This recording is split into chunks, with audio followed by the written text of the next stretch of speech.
Romanos capítulo 6. Quiero leer desde el versículo 16. Dice la palabra del Señor así, 16 hasta el final del capítulo. ¿No sabéis que si os sometéis a alguien como esclavos para obedecerle, sois esclavos de aquel a quien obedecéis?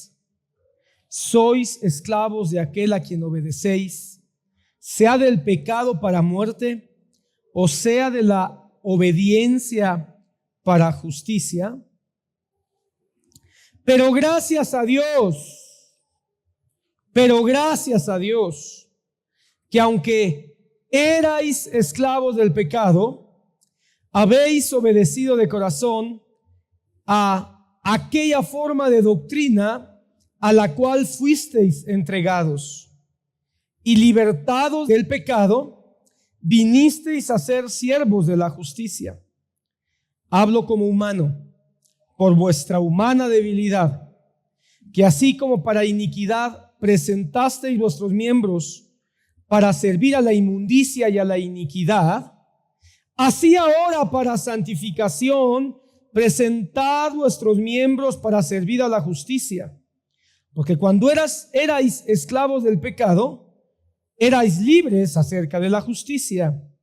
Pero ¿qué fruto teníais de aquellas cosas de las cuales ahora os avergonzáis? Porque el fin de ellas es muerte. Mas ahora que habéis sido libertados del pecado y hechos siervos de Dios, tenéis por vuestro fruto la santificación y como fin la vida eterna.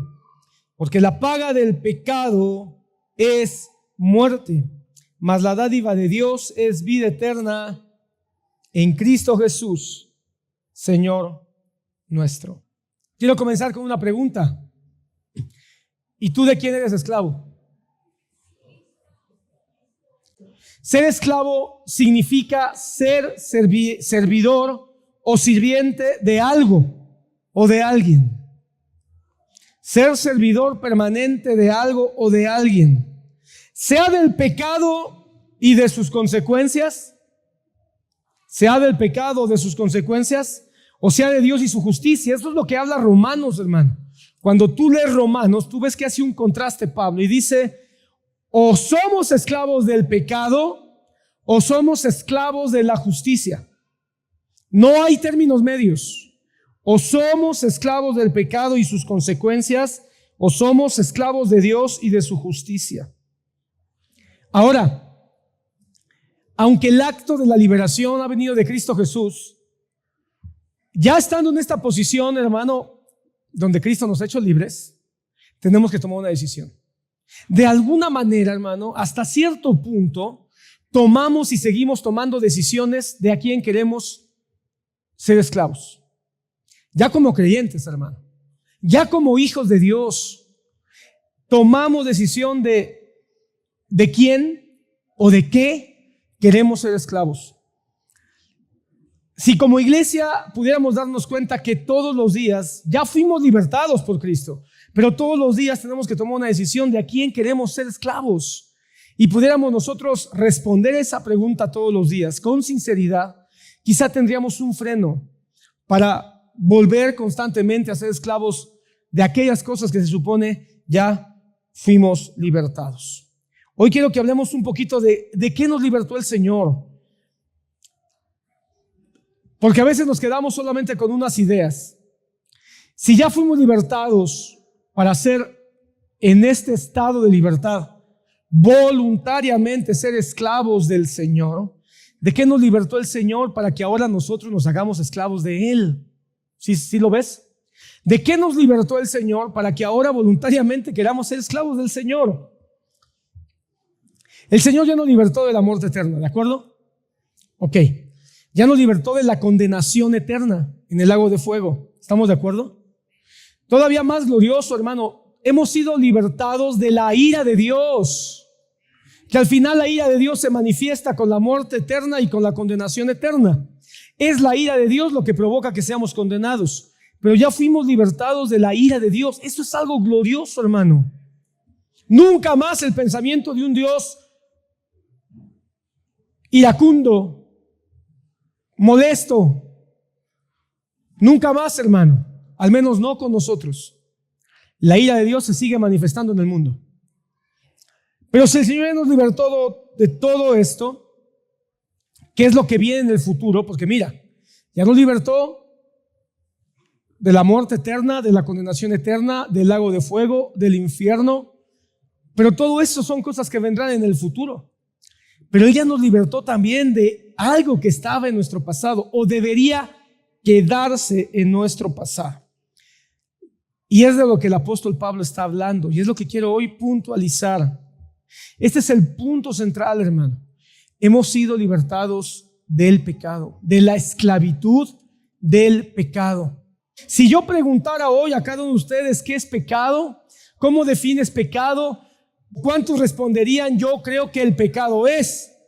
Cuando no queremos eso, porque el pecado no lo define el hombre, el pecado lo define Dios. Hermano, hay cosas que no tenemos que ver qué opina cada quien o cómo lo definen algunos sectores de la población. ¿Cómo lo define Dios? Eso es lo que nos interesa. Pero volviendo al punto, ¿qué es pecado? Si tú vas con un psicólogo y le platicas tu vida, él te va a decir, no se preocupe, usted nada más tiene problemas, malos hábitos. Y tú vas a decir, qué bueno, solamente un problema de malos hábitos. Pero si vas con la palabra, Dios te va a decir, lamento decirte que esto es un pecado. Y quizá tú digas, no, ya el psicólogo me dijo que esto es un mal hábito. Bueno, tú vas a decidir de quién te haces esclavo, si del psicólogo o de Dios. De eso es de lo que queremos hablar el día de hoy. Vuelvo a insistir, no voy a meterme, aunque valdría la pena buscar un momento para esclarecer un poco más lo que significa el pecado. Si alguien se siente ofendido porque hablamos del pecado, pues lo lamento, hermano, va a tener que sentirse ofendido constantemente, porque la Biblia habla mucho del pecado, aunque habla más de la gracia. Abunda en el pecado, aunque abunda más en la misericordia. Sin embargo, no podemos evitar hablar de aquello. Hermano, a veces la única manera de entender lo que es correcto y positivo es echando una mirada a lo que es incorrecto y horrendo. La única manera de apreciar la luz es habitando en la oscuridad. La única manera de valorar el agua fresca, cristalina, es estando en una sed, en un desierto. Así que por eso es importante que sepamos cómo nos tenía esclavizado el pecado. Mira, la esclavitud del pecado, en palabras muy sencillas, era un estado en el que nosotros nos encontrábamos. No sé, quizá alguien se encuentra todavía ahí. Ya tú evaluarás si estabas o estás. Un estado que nos llevaba a refrenarnos del bien. Mira qué cosa. La esclavitud del pecado es un estado de vida, una condición de vida que nos lleva a refrenarnos para hacer lo bueno. Por eso, hermano, no hay nadie quien haga lo bueno. No hay nadie quien haga lo correcto de manera plena, porque el pecado, hermano, que fue consecuencia de la herencia que nos dio desde el principio de los tiempos, el primer Adán, ahora ese pecado que habita, que está de manera permanente en el ser humano y que nacemos con esa naturaleza caída, nos refrena del bien. Si tú te has preguntado por qué los niños desde chiquito hacen lo malo, porque no pueden refrenarse para hacer lo bueno. Hay quien dice, todos los bebés nacen buenos. Lamento decirte que desde la perspectiva de Dios no es cierto. Todos los bebés nacen malos. Inocentes sí. Inocentes sí. Inconscientes de muchas cosas o a muchos niveles también. Pero no te engañes, nadie nace bueno. Porque si naciéramos buenos, nadie necesitaría salvación. Y lo que hace que los seres humanos no podamos permanecer en ese aparente estado de bondad es que no podemos, porque el pecado que habita en todo ser humano no permite que avancemos hacia el bien. Más bien, hace que nos inclinemos hacia el mal. Más temprano que tarde, todos los seres humanos se van a inclinar hacia el mal. ¿Has visto tú ese experimento donde pasan a varios niños como de 6 años, 5, entre 4 y 6 años, y que los ponen en un cuarto con cámaras? Ellos no saben que los están viendo, y les dicen, mira, les ponen un recipiente con chocolates, y le dicen, si tú te esperas aquí hasta que yo venga, y sin comer ni un solo chocolate, ni uno solo, cuando yo regrese te voy a dar todos los chocolates. Pero si tú te comes uno, solo te vas a comer el que te comiste, pero no te voy a dar ningún otro, ¿eh? Ok. Y ya se van los que los están observando y está el niño y nada más ve los chocolates y se pone a hacer otra cosa, se pone a chiflar y vuelve a ver los chocolates. Y en el experimento la gran mayoría, por ahí quizá hay uno o dos que sí resisten, pero para resistir, hermanos, dejan de ver, se voltean, se ponen a hacer otra cosa, se ponen a cantar. Pero los que no resisten, que son la mayoría, toman el chocolate y se lo comen. Algunos se comen 2 chocolates. Y ya cuando llegan los que están haciendo la investigación, le dicen, ¿qué? ¿Comiste un chocolate? No nada más desobedecen, sino además mienten. Y hasta que les dicen, bueno, ¿y por qué tienes la boca sucia? Bueno, sí, pero nomás fue uno. Y se comió 2. Volvió a mentir, ¿verdad? Entonces, ¿qué pasa? El ser humano tiene esa inclinación. ¿A qué? Al mal. Y aquellos que lograron resistir tuvieron que pelear. Guarda esto en tu mente. Tuvieron que pelear y poner su mente, su atención en otra cosa. Esto, hermano, que son chocolates en la vida diaria, pueden ser pues un montón de otras cosas. Entonces, fíjate qué tremendo. Spurgeon dijo, el hombre peca con el infierno ante él. Hermano, eso es bien fuerte.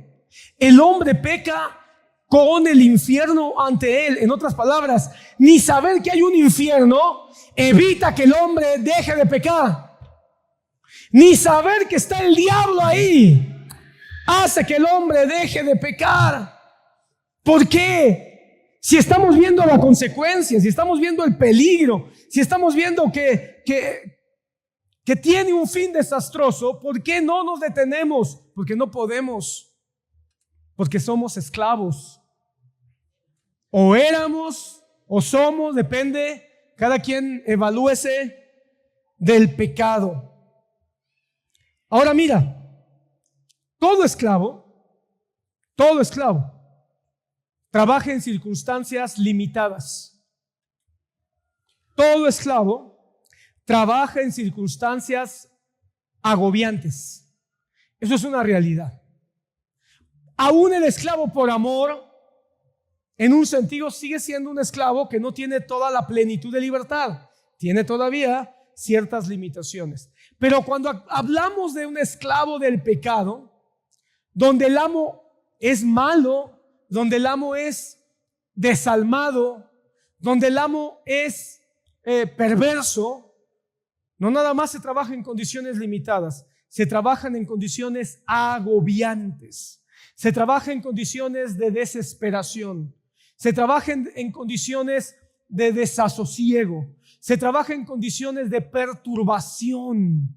El que es esclavo del pecado está agobiado, perturbado, confundido todo el tiempo, hermano. Por eso, hermano, hoy la pregunta es, evalúate. ¿Todavía estás ahí? Hoy es día de libertad para ti en Cristo Jesús. O ya fuiste libertado por Cristo Jesús, pero todavía has regresado a ser esclavo del pecado. hoy toma conciencia y no permitas que te someta una vez más. Hermano, el que vive bajo la esclavitud del pecado vive en un estado de degradación constante. Se habla de la evolución, pero no, hermano, el que está bajo la esclavitud del pecado no evoluciona, se degrada. Cualquier pecado, el que tú quieras, degrada la mente, degrada la libertad, degrada la conciencia, degrada el cuerpo.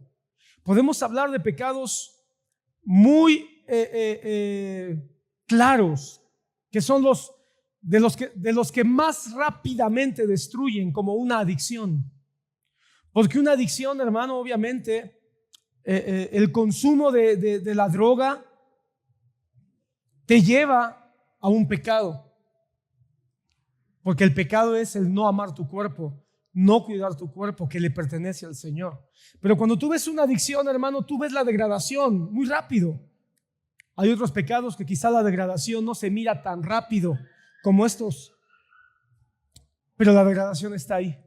Hay quien se está degradando en su mente, en su manera de pensar, se está degradando en su paz, se está degradando en su manera de dormir, por ejemplo. Hay gente que a causa del pecado no está durmiendo con paz y se está degradando. Vive en acusaciones, vive en constante culpa, porque el pecado es agobiante, degradante. El pecado, hermano, te mantiene en un estado de aflicción constante. Y además, hermano, te mantiene en un estado de control. Te controla. Somos gobernados por las pasiones.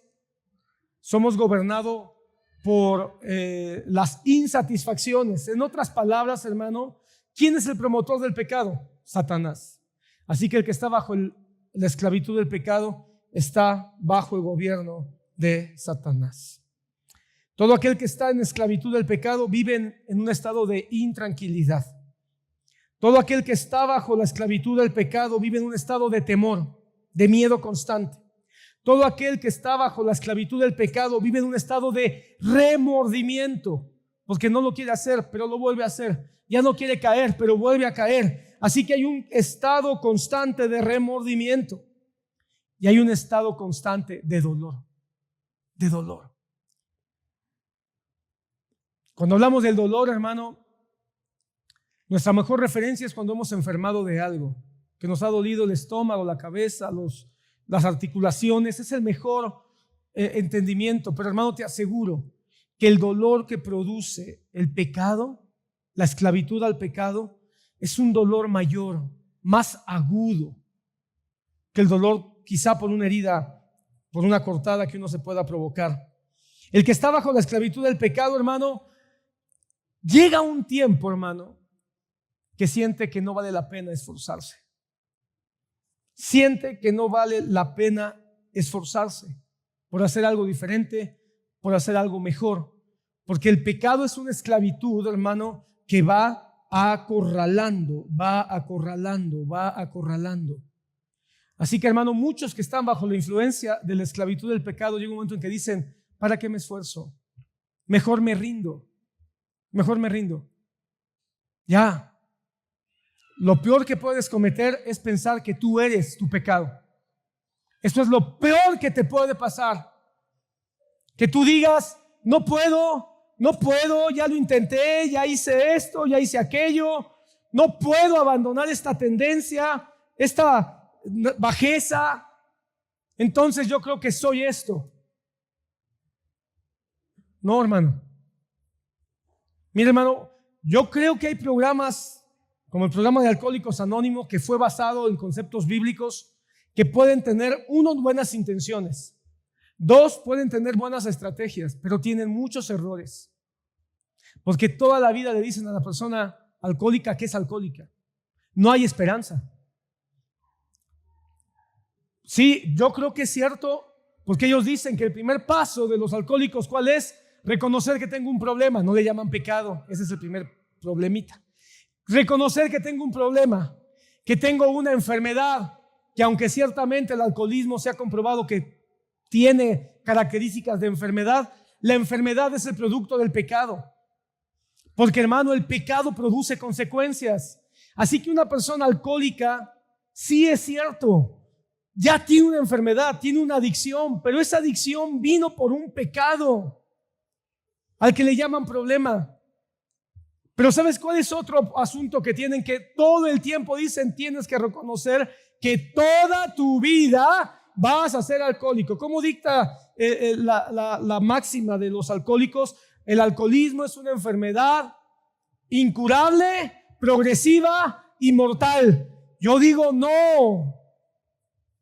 Porque, hermano amado, en el Señor siempre hay esperanza. Entonces, hermano, decirle a una persona alcohólica, no te vas a poder curar jamás de esto, es decir, acéptate ya. Acepta que tú eres eso. Tú eres un alcohólico toda tu vida. Imagínate, es decirle al adúltero, tú eres un adúltero toda tu vida. Es decirle a un ladrón, tú eres un ladrón toda tu vida. Es decirle a un homosexual, tú eres homosexual toda tu vida. Eso es mentira. Eso no es así. Dios tiene el poder para que lo que yo era, ya no soy. Y aunque todavía tengo debilidad a causa del pecado que está en mis miembros, yo ya no soy esclavo del pecado. Porque una cosa es ser esclavo del pecado, dominado por el pecado, controlado por el pecado, y otra cosa es que todavía mi carne siente debilidad o atracción por lo que yo era en mi pasado. Pero es ahí donde tú tienes que evaluar dónde te encuentras. El pecado entonces es un amo perverso. Perverso. Y, hermano amado, todos los esclavos tienen una paga. Todos los esclavos tienen una paga, porque al final, hermano, todos los esclavos, aunque no son libres, se les da una paga. Al final del día se les da de comer, se les da un poco de agua. Ese es su pago. Quizá es el único pago que tienen. Quizá un catre, un lugar ahí donde acostarse en la noche y un techo porque por si llueve no se moje.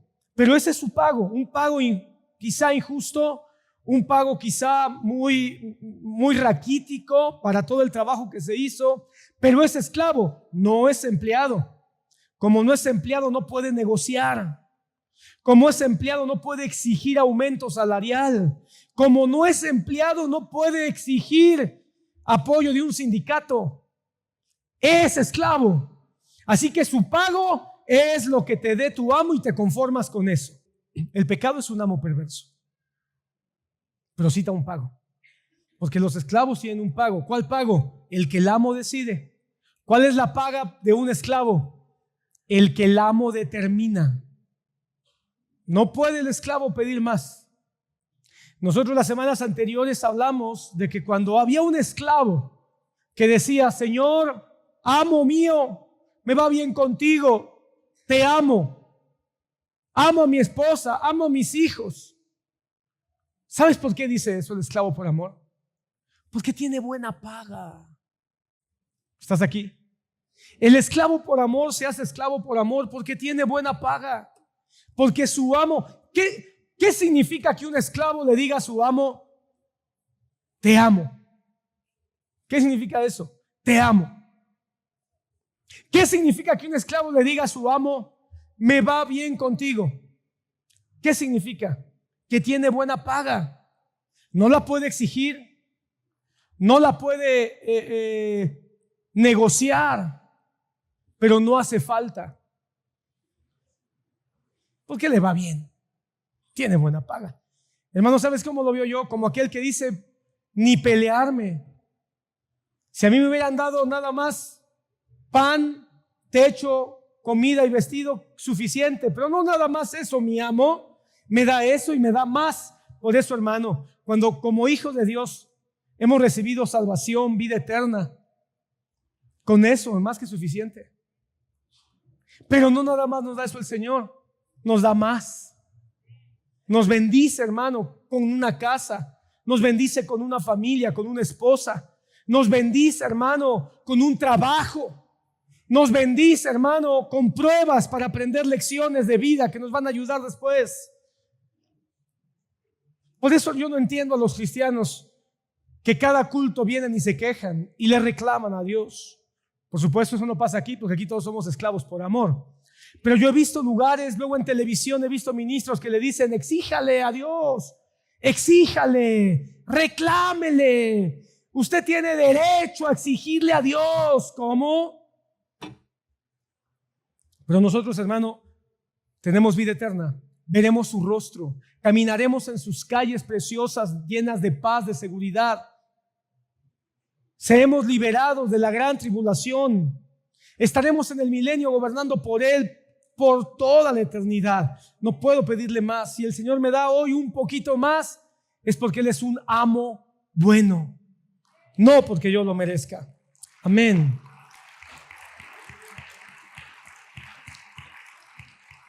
Pero no así el pecado. El pecado es un amo perverso y tiene un pago. Mira lo que dice Romanos 6:23.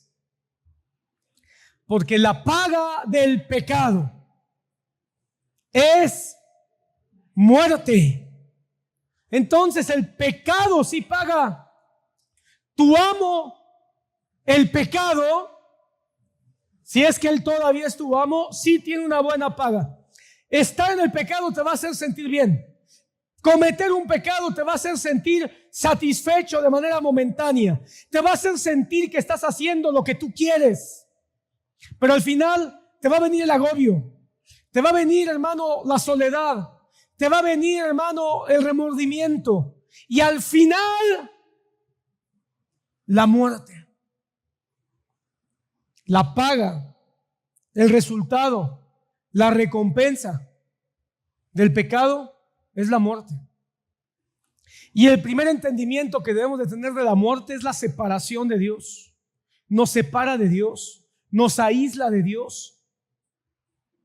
Hace sentir, no nos hace sentir, es una realidad que estamos alejados del conocimiento o del entendimiento de Dios.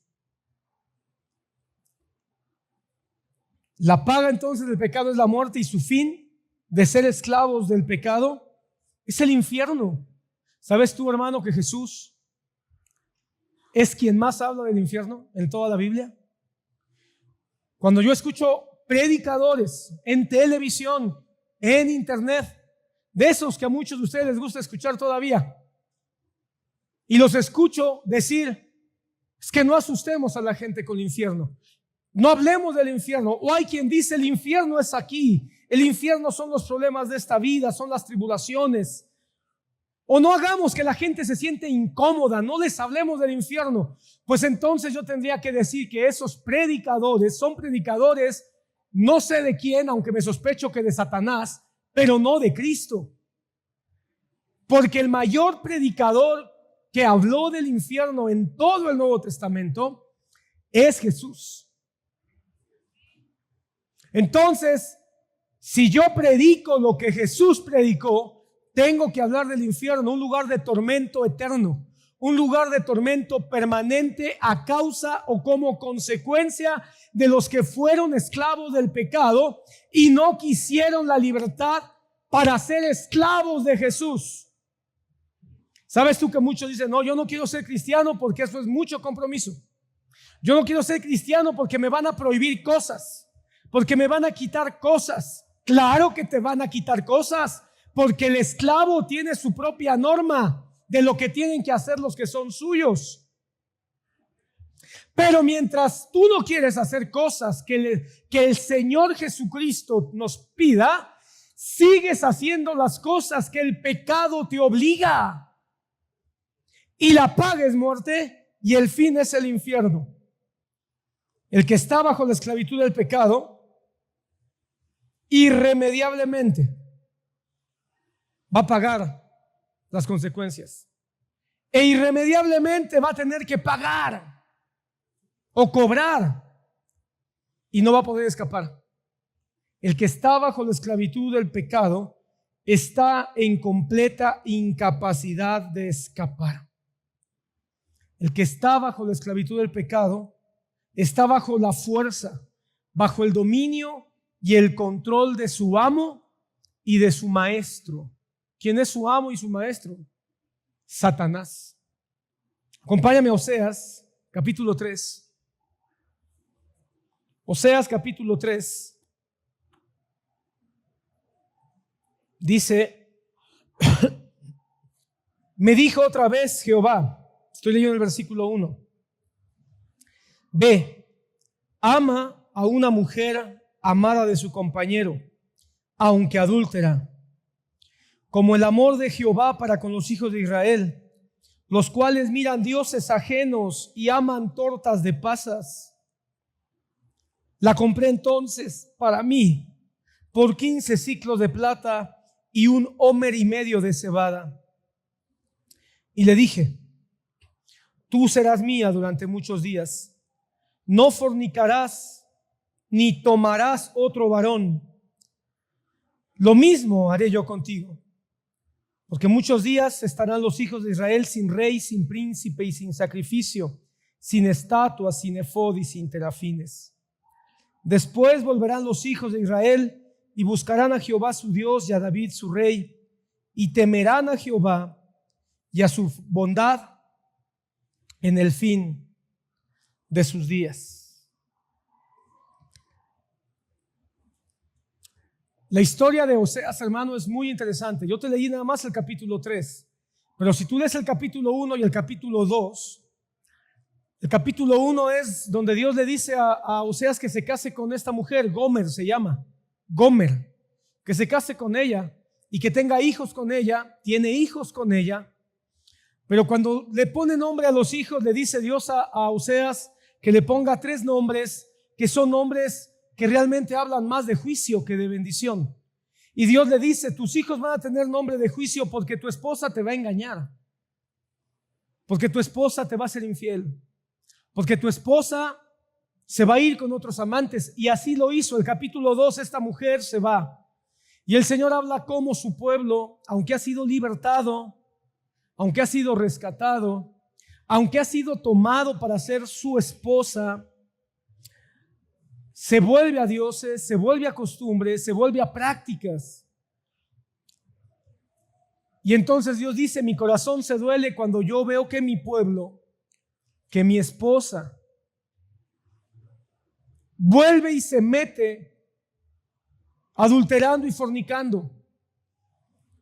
Por eso cuando llega el capítulo 3 le dice, Oseas, ve al campo de esclavos, al mercado de esclavos. Ve entre todos los esclavos y busca a una mujer que fue amada por su compañero, pero que adulteró. Mira, hermano, lo que le estaba diciendo es, busca a tu esposa. ¿Quién es el compañero de esa mujer a la cual le fue infiel? Es Oseas. Es Oseas. La mujer amada por su compañero, pero que es adúltera. A esa compra. ¿A quién vino a comprar Jesús? Jesús vino a comprar a la amada por él. Hermano, Jesús no vino a comprar algo que él no amaba. Él vino a comprar a la que amaba. Aunque haya sido adúltera, aunque haya sido infiel. Pero luego le dice, paga el precio. Pon atención en eso. Paga el precio. Y hermano, yo siempre he visto esta escena como esa escena de esclavos, donde están todos los esclavos, unos grandes, unos fuertes, unos hermosos, unos hábiles, y entre todos está una flaca, descolorida, desnuda, demacrada, con los pelos de escobeta, a tal punto que cuando Oseas tiene que pasar junto a ella, tiene que regresarse para asegurarse de que es ella a la que ama. Porque yo quiero que notes, no dice a la que amó, dice compra a la mujer amada por su compañero. Y cuando la mira, la encuentra acabada, desgastada por sus viejos amos, abatida por sus viejos amos, llena de dolor causado por sus viejos amos de pecado. Y seguramente ahora con remordimiento al ver ahí parado junto a ella o frente a ella a Oseas, su marido que la amó, que le dio hijos y que no lo apreció. Ahora tiene remordimiento seguramente. Y cuando Oseas va a hacer la negociación por esa mujer, va a negociar y paga por ella. No me voy a entretener si 15 ciclos de plata es mucho o es poco, pero seguramente quien la vendió, ¿cuál quiere usted? Esa esclava es la que quiero. Pues deme lo que quiera. O cómpreme otro y le regalo esa.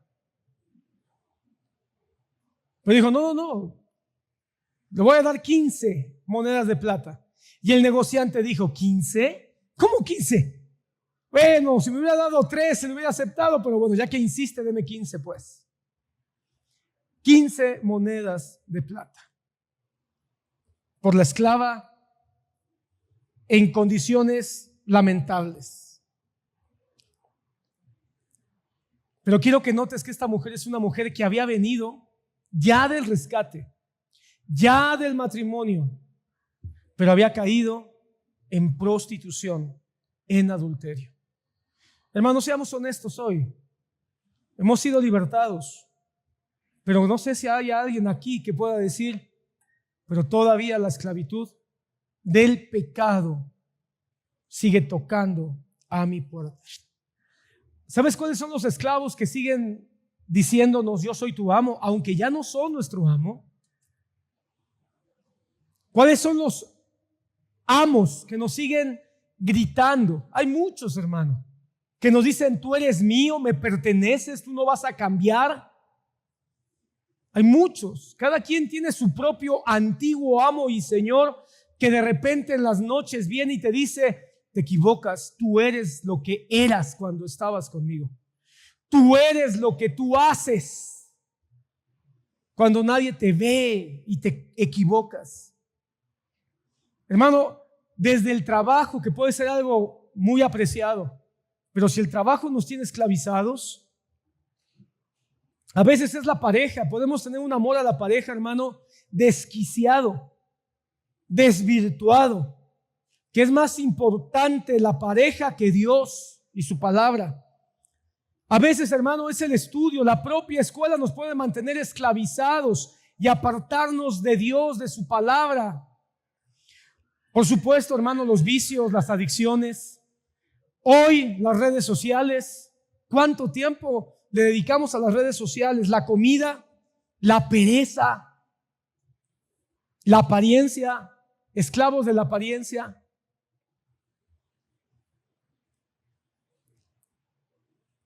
Podemos ser esclavos, hermano,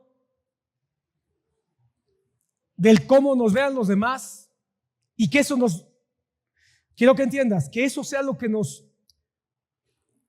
agobie, que eso sea lo que nos aflija, que eso sea lo que nos cause remordimiento, que eso sea lo que nos cause sensación de valía, de autoestima. Si hay algo que no es Dios, que te provoca estas cosas, puede ser que tú, aunque ya fuiste libertado de manera correcta y verdadera, todavía un antiguo amo quiere que vuelvas atrás. Por supuesto, las riquezas de este mundo, ¿cuántos no pueden abandonarlo todo y cambiar por un poco más de dinero? La idolatría, por supuesto, que la idolatría no es nada más postrarte ante un pedazo de tela. La idolatría, hermano, tiene variadas maneras de presentarse hoy en día y terminar oprimiendo nuestra conciencia. No nos damos cuenta, hermano, pero puede ser muy fácil que alguien se enseñoree de nosotros, se enseñoree de nuestras mentes, se enseñoree de nuestros pensamientos. ¿Sabes cómo puedes darte cuenta cuando un antiguo amo te estaba queriendo volver a esclavizar? Cuando tienes muchas excusas para orar. Cuando tienes muchas excusas para orar, tus antiguos amos O una de dos, o no has salido nunca de ese amo, o tus antiguos amos están volviendo a quererte esclavizar. ¿Cuál es tu excusa para no orar? Ahí está tu pecado. Cuando dices que no tienes tiempo para leer tu Biblia, ¿por qué no tienes tiempo para leer tu Biblia? ¿Porque te sientes muy triste porque te dejó la novia? Pues entonces la mujer es tu pecado. ¿Por qué no puedes leer la Biblia? ¿Porque te enojaste con tu esposo? Pues entonces tu esposo es un ídolo y ahí está tu pecado. ¿Porque tienes que entregar una tarea el día de mañana? Pues entonces tu escuela es tu pecado, es tu amo. Porque te aseguro que tu amo y Señor Jesucristo te pide que ores, te pide que conozcas su palabra.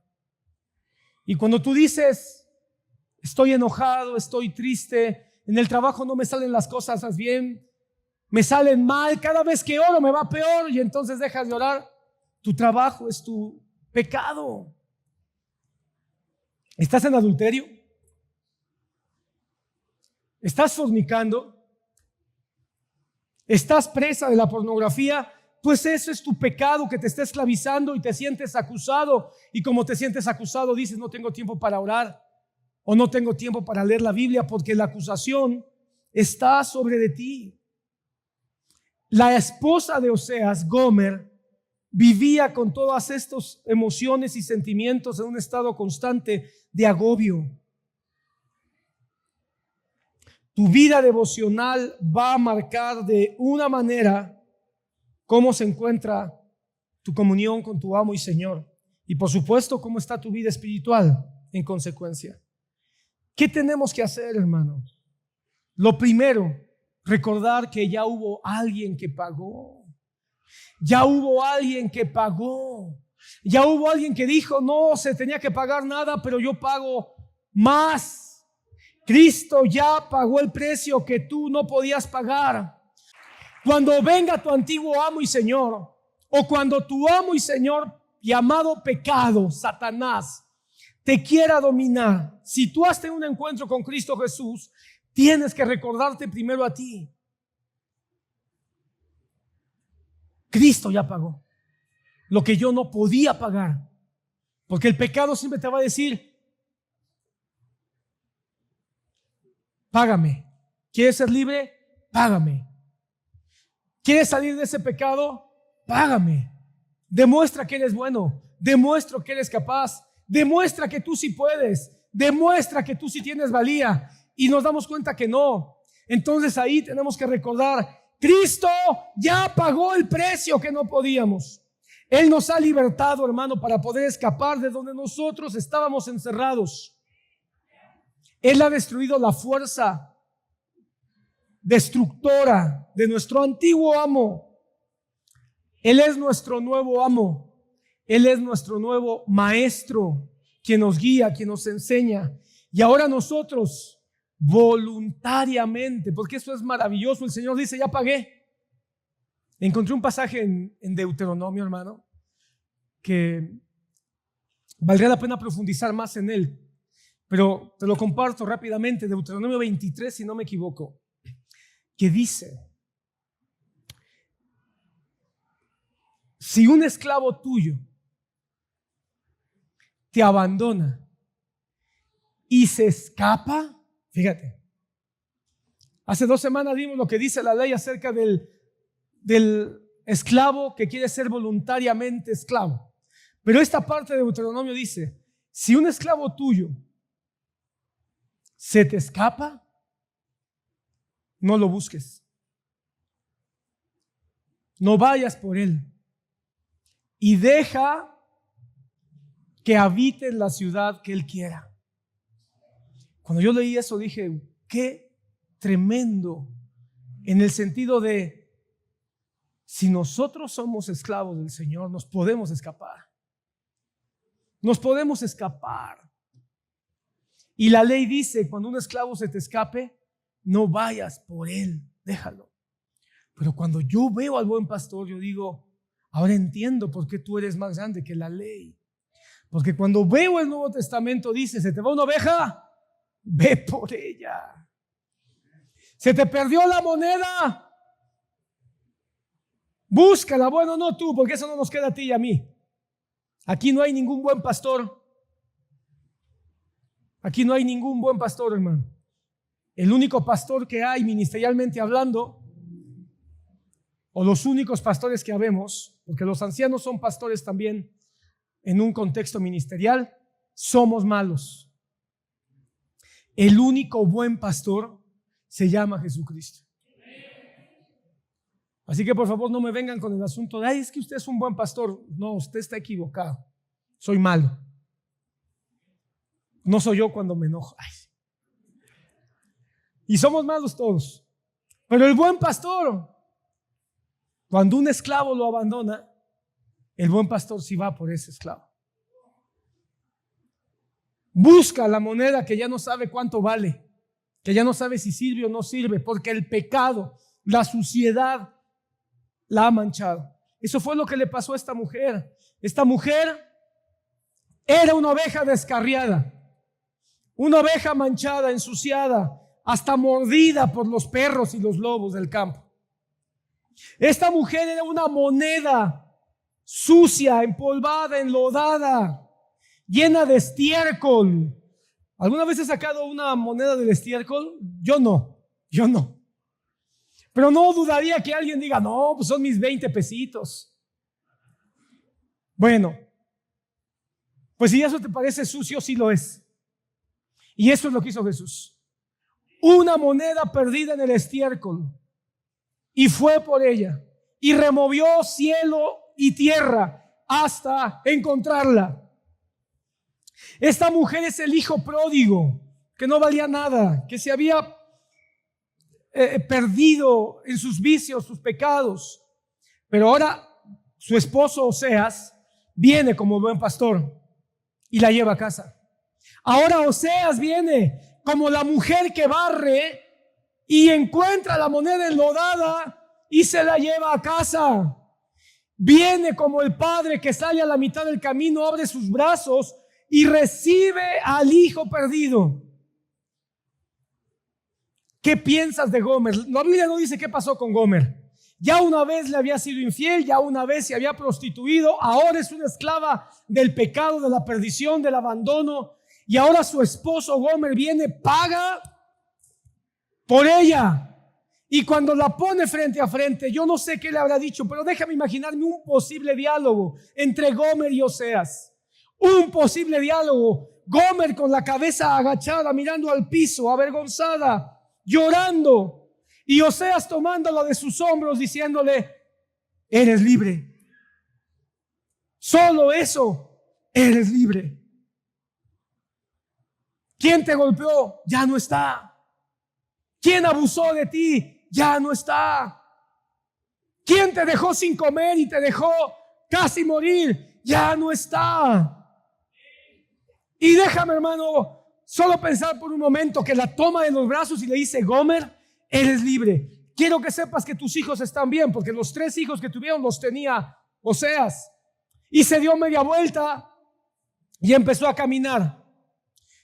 Y solo por un momento imagina que Gomer le dice, levantando su cara con dificultad, tratando de hablar desde lo más profundo de su corazón, diciéndole, Oseas, quiero irme contigo a casa. Quiero irme contigo a casa. ¿Hasta dónde el pecado nos tiene que golpear? Nos tiene que sacudir.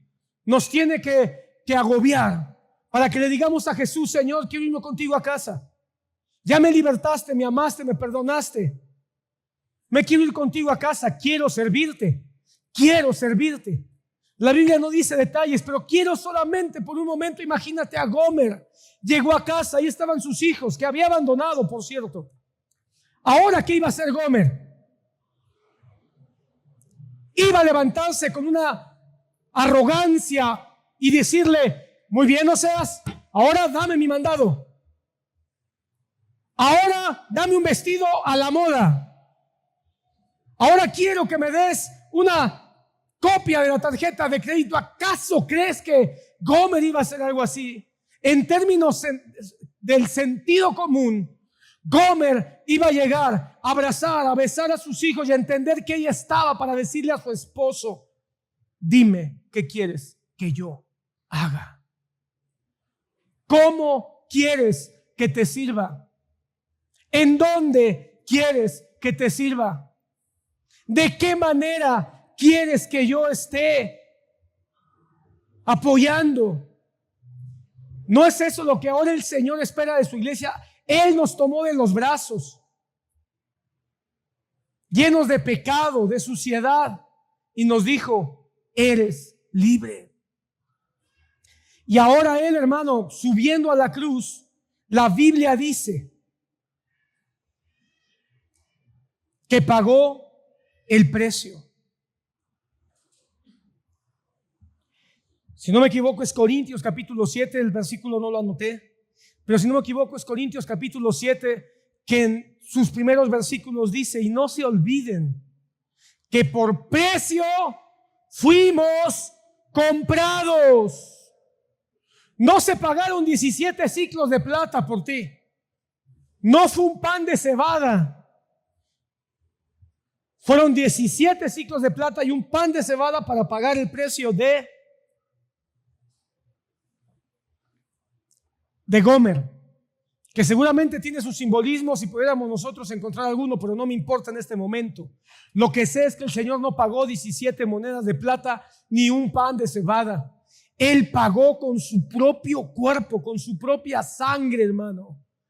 Fue su cuerpo y su sangre, simbolizado en el pan y en el vino, que cada vez que podemos lo recordamos. ¿Sabes por qué celebramos Santa Cena nosotros? Para que no se nos olvide, entre otras muchas cosas, que por precio fuimos comprados. Ahora, nos tomó de los brazos cuando Él subió a la cruz. Abrió sus brazos y después nos envolvió alrededor de ellos y nos dijo: eres libre. Y en ese eres libre nos dijo: eres mía, tú eres mi amada, nunca te he dejado de amar. Y ahora, hermano, de alguna manera que hemos sido libertados, Él está esperando que nosotros digamos: yo quiero servirte. ¿Qué hago? Vamos a venir cada culto diciendo: vamos a hacer las cosas como a mí se me ocurre, como yo quiero. A ver, todos vamos a organizarnos de tal manera que yo me sienta complacido. No. ¿Qué hacemos, Señor, para ti? ¿Qué hacemos para que tu iglesia camine fortalecida como tú quieres? ¿Sabes cómo se llama eso que hizo el Señor Jesús? Pagando un precio por nosotros. Se llama gracia. Se llama gracia. Se llama gracia. Se llama gracia. Nosotros no hicimos nada, señoras y señores. Nosotros éramos como esta Gomer, desvalida, enflaquecida, que no podía casi ni mantenerse de pie. Pues ahora nosotros no podíamos llegar a esta salvación tan grande, ni a este rescate, ni a esta libertad, si Cristo no hubiera pagado ese precio. Ahora lo único que yo puedo hacer es decirle: Señor, déjame servirte. Déjame servirte, porque salvarme no puedo. Rescatarme no puedo. Si alguien dice yo decidí, se equivoca. Si alguien dice yo acepté, se equivoca. Fue el que nos amó, el que nos aceptó, el que nos escogió, el que pagó el precio, y ahora nos dice: eres libre. ¿Qué vas a hacer con tu libertad? ¿Te vas a volver a tus antiguos amos? ¿Vas a volver a tus antiguos amantes? ¿A tus antiguos señores que te destrozaron el corazón? Creo que nosotros debemos decir: no, Señor. Debemos decir: Jesús, déjame ir contigo a casa. ¿Qué tenemos que hacer para permanecer libres de la esclavitud del pecado? ¿Qué tenemos que hacer para permanecer libres de la esclavitud del pecado? Quiero que recuerdes, te lo voy a mencionar, lo que dice Oseas. Oseas, hacia el final, dice: vuelvan y busquen al Señor su Dios y a David su rey, y acudan temblorosos ante Él. David, rey, es una referencia a Jesús. Porque Jesús, hermano, recuerda que es el linaje de David. Es el linaje, el cumplimiento del linaje de donde vendría el rey. Entonces, lo que está diciendo, ¿qué tenemos que hacer para permanecer libres del pecado? Busca a David, el rey. Es decir, pon los ojos en Jesús. Mira a Jesús. Lo que le están diciendo en figura a Israel a través de la enseñanza de Gomer es: Israel, no dejes de ver a tu Dios, no dejes de ver al Mesías. Así como Gomer, una vez rescatada, no deja de ver a su esposo que pagó el precio de su rescate. Ahora nosotros, iglesia, veamos a Jesús, puestos los ojos en Jesús, el autor y consumador. Pero dice más: y acudan temblorosos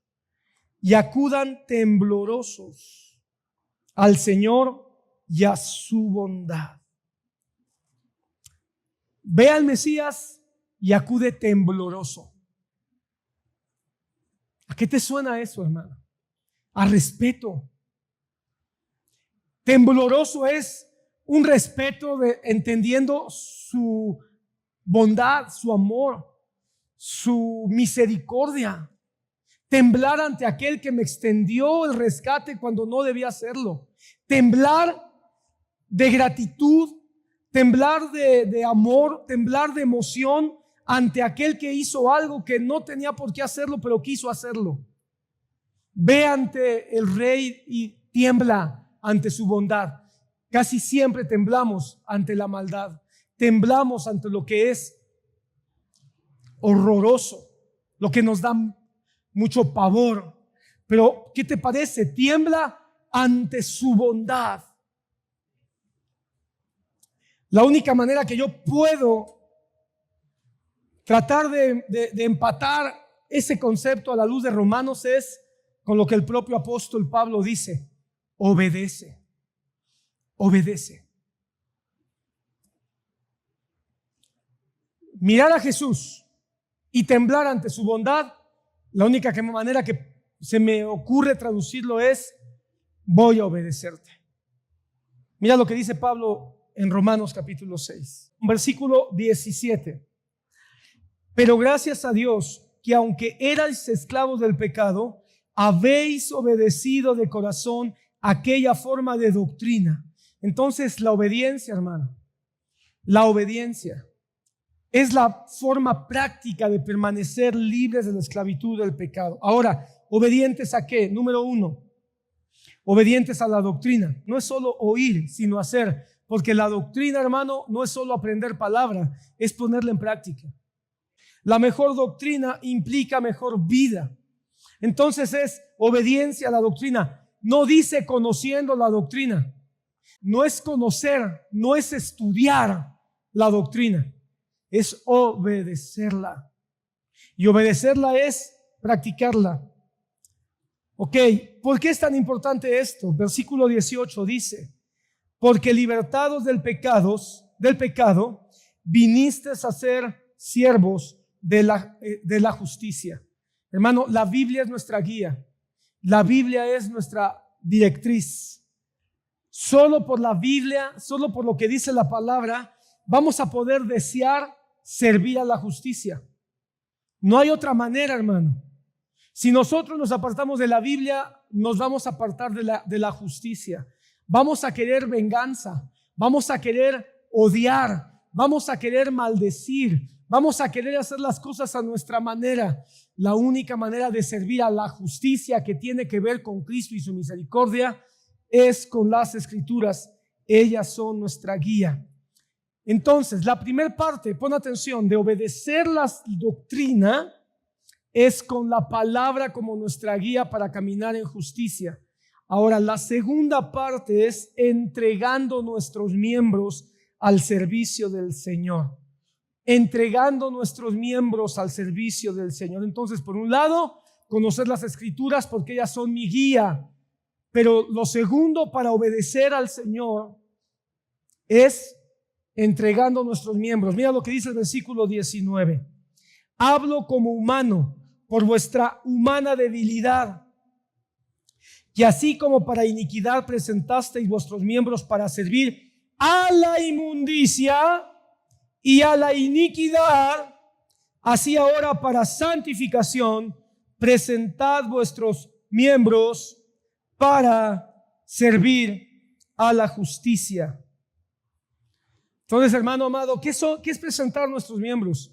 Hermano, el evangelio es práctico y es aquí, hermano, todos los grandes escritores, los grandes predicadores de todas las épocas, es aquí donde han hecho su golpe, su piedra de choque. Y ninguno ha podido evitar decir esto, que es fundamental. La práctica de la vida cristiana es lo que hace al cristiano, no el conocimiento de la Biblia. Lo que hace al cristiano es la práctica que tiene de lo que la Biblia dice. Entonces, hermano amado, tenemos que ser muy prácticos y evaluarnos y decir cuánto estoy practicando, porque en lo que estoy practicando, en esa medida soy esclavo del Señor. Quizá Romanos capítulo 6, ahí mismo el versículo 12 y 13 nos dé más luz. No reine pues, pon atención, no reine pues el pecado en vuestro cuerpo mortal, de modo que obedezcáis en sus concupiscencias, ni tampoco presentéis vuestros miembros al pecado como instrumentos de iniquidad, sino presentaos vosotros mismos a Dios como vivos entre los muertos y vuestros miembros a Dios como instrumentos de justicia, porque el pecado no se enseñoreará de vosotros, pues no estáis más bajo la ley, sino bajo la gracia. Entonces, la vida cristiana sí tiene una praxis, una lucha, una batalla.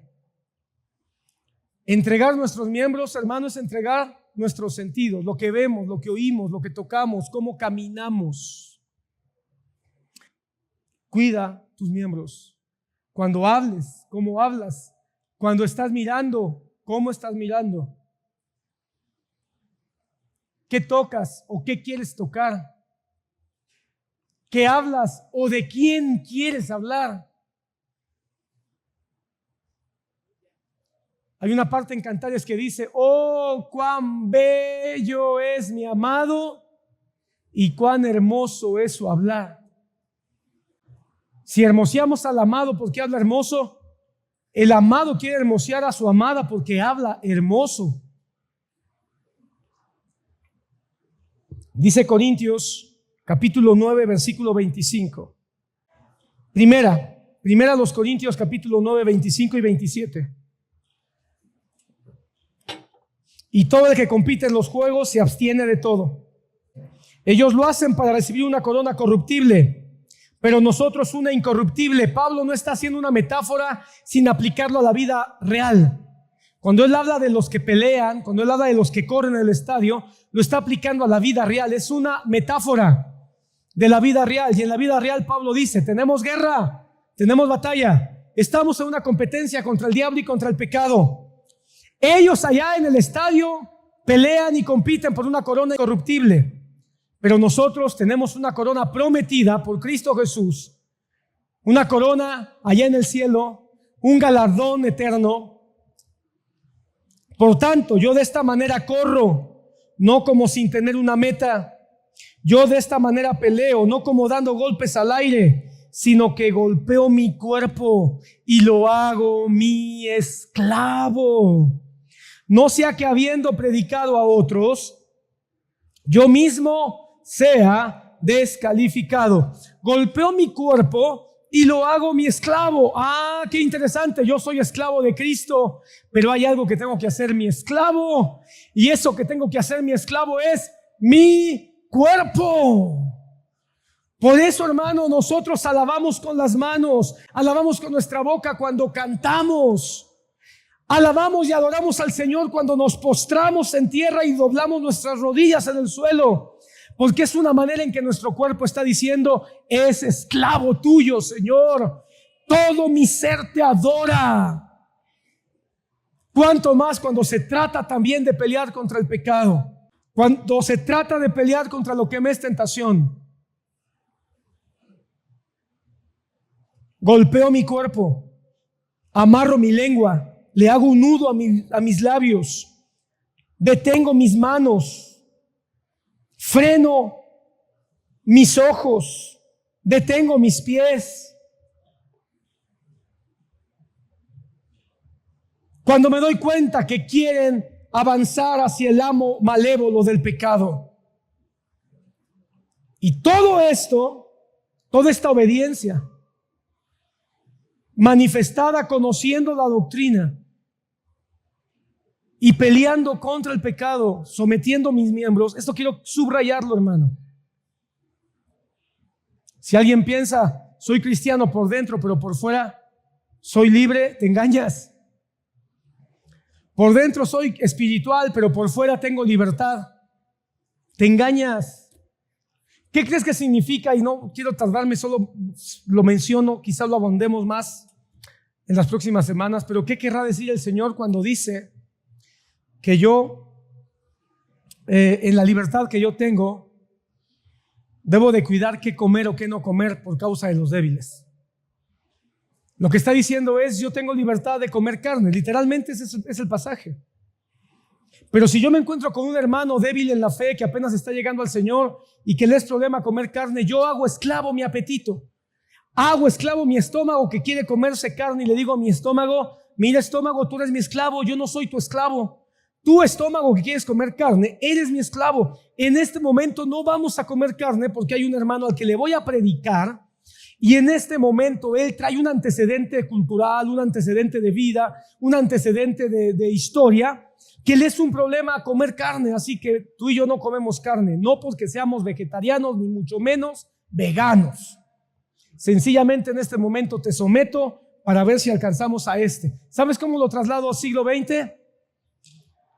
No tienes por qué tomar vino.